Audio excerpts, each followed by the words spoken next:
long one down to around the 3-yard line. Ward Cup takes it, cutting up to his left and over the 10. Nice block there by Lehman. Cup still going. He's up to the 25, and now he's hit and hit hard about the 27-yard line. Bruiser Kennard made the tackle. We interrupt this broadcast to bring you this important bulletin from the United Press. Flash, Washington. The White House announces Japanese attack on Pearl Harbor. This is CBS in America calling Honolulu. Go ahead, Honolulu.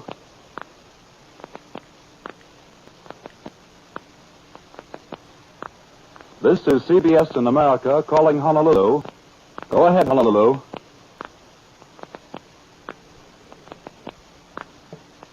Go ahead, Honolulu.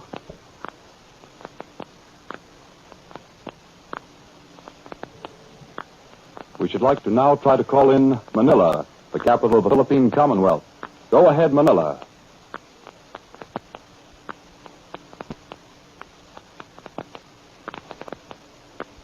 This is CBS in America calling Manila. Go ahead.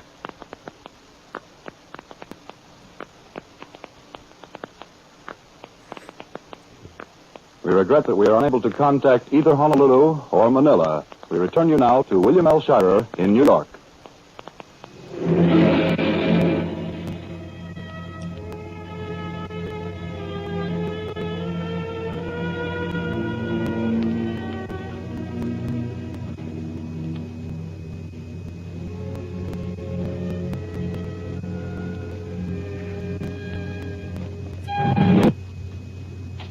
Here is a flash just received in our newsroom. Dateline, Washington. United States Army transport carrying lumber was torpedoed 1,300 miles west of San Francisco. Details on this news and other news that has been coming in on the Far East situation will be given to you at approximately 3:35 during the intermission of the New York Philharmonic concert. We return you now to the New York Philharmonic Orchestra.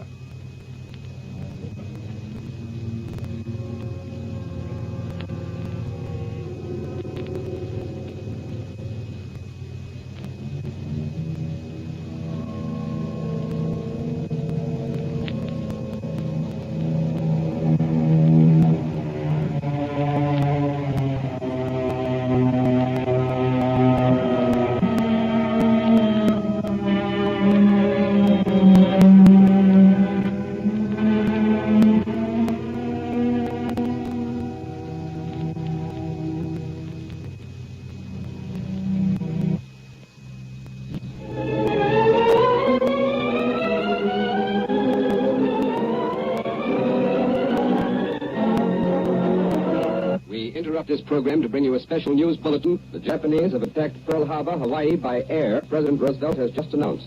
The attack also was made on all naval and military activities on the principal island of Oahu.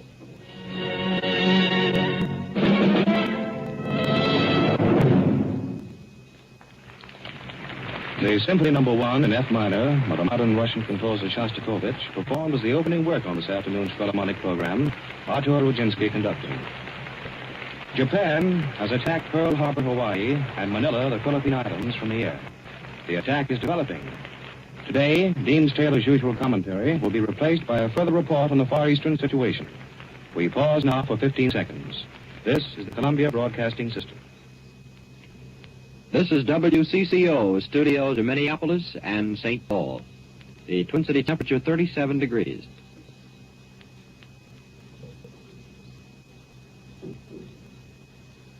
This is John Daly speaking from the CBS newsroom in New York. Here is the Far East situation as reported at this moment. The Japanese have attacked the American naval base at Pearl Harbor, Hawaii, and our defense facilities at Manila, capital of the Philippines. The first disclosure of this news was made by Presidential Secretary Stephen Early by telephone at approximately 2:25 in Washington. I read the text of this historic announcement at a little after 2:30. The Japanese have attacked Pearl Harbor from the air and all naval and military activities on the island of Oahu, the principal American base in the Hawaiian Islands. That was Secretary Early's message. Short while later, he dictated another message. A second air attack has been reported. This one has been made on the Army and Navy bases in Manila. And here's a last-minute Associated Press flash from Honolulu. A naval engagement is in progress off Honolulu with at least one black enemy aircraft carrier in action against the Pearl Harbor defenses. Secretary Early informed all correspondents and then rushed to the White House to be with President Roosevelt. As the announcement was made, the two Japanese envoys, Ambassador Nomura and Special Emissary Kurosu, were at the State Department. Columbia's correspondent in London, Bob Trout, heard the news for the first time from our report from New York. Up to that moment, or very shortly before then, the British capital had not been informed of the Japanese attack on the Hawaiian Islands and on Manila. In view of Prime Minister Churchill's recent pledge that a British declaration of war on Japan would follow almost immediately upon the outbreak of war between Japan and the United States, a British announcement is expected soon. Columbia's correspondent, Ford Wilkins, was put on the air in CBS's regular 2:30 news program on Sunday afternoon from Manila. He was cut off the air suddenly while he was talking about air raid shelters, possibly because of censorship. In communication with Columbia's radio station, KGMB in Honolulu, we heard here in New York that the Pearl Harbor base had been attacked and anti-aircraft fire was heard. A telephone message to the United Press from Port Schaefer in Hawaii said that 50 planes attacked the island of Oahu. The planes were officially described so far as unidentified in these messages, although later reports that have come in from the press associations definitely identify at least 2 of these planes as carrying the emblem of the rising sun, the emblem of Japan.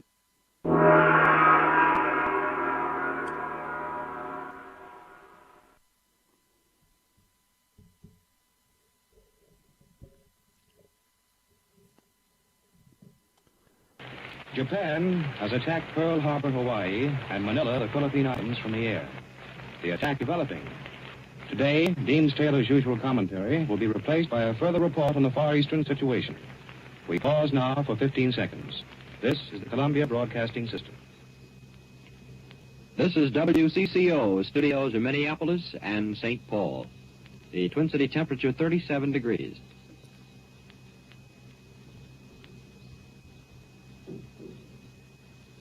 This is John Daly speaking from the CBS newsroom in New York. Here is the Far East situation as reported to this moment. The Japanese have attacked the American naval base at Pearl Harbor, Hawaii, and our defense facilities at Manila, capital of the Philippines. The first disclosure of this news was made by Presidential Secretary Stephen Early by telephone at approximately 2:25 in Washington. I read the text of this historic announcement at a little after 2:30.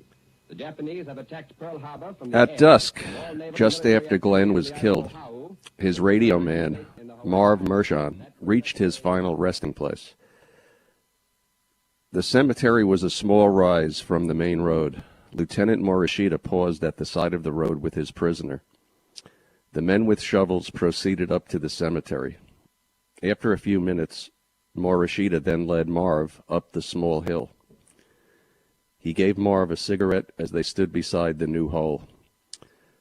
Marv remained calm and smoked quietly. Radio man Mershon was blindfolded and instructed to kneel beside the hole. What did it feel like at that moment? Pilot Charlie Brown had thought he was about to have his head chopped off after he was shot down over Tokyo on February 16.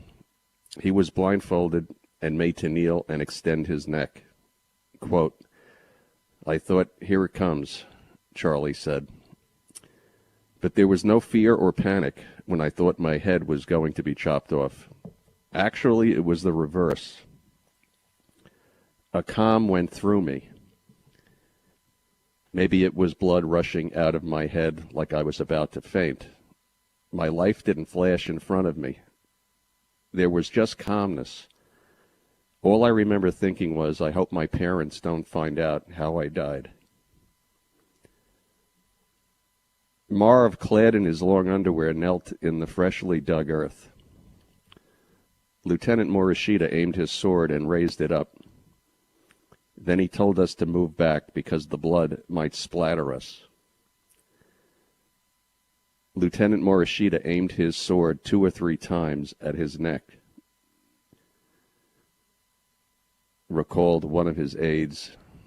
We were in the working party, and we didn't want to look, so we retired several meters to the rear. The sword came down and sliced through Marv's neck. When the flyer was struck, the aide said, he did not cry out, but made a slight groan. As Morishita withdrew his weapon, Marv tumbled forward into his grave. Morishita ordered the soldiers to cover Marv with dirt. When the aide looked at Marv's body lying there, he saw that the lieutenant had done an incomplete job. Quote, the head was not completely severed from the body. It was almost severed off, but it was held on by the skin of his throat. If Marv's inert corpse was held upright at that moment, his head would have hung upside down against his chest, dangling by the skin of his neck.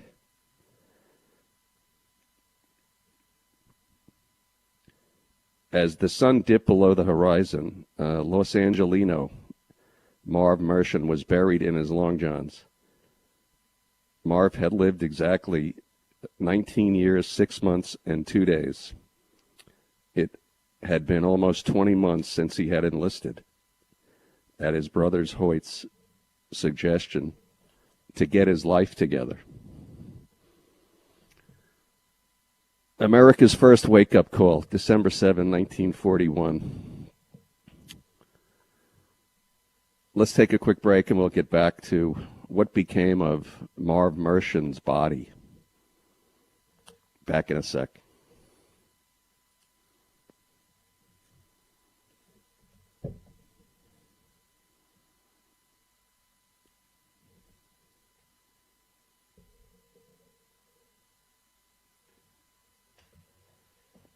You're on Talk 1300 and 98.7 FM. Star Roofing wishes our customers and the entire Talk 1300 family a Merry Christmas and blessed holiday season. Call us at 518-449-3422 or look us up at starroofing.net for any of your roofing needs. We provide year-round service at an affordable price. That's 518-449-3422 for Star Roofing. The Albany MedHealth System delivers more advanced specialty care in our communities than anyone else. Whether you're expecting or need care for the unexpected, we're with you for everything. Find out more at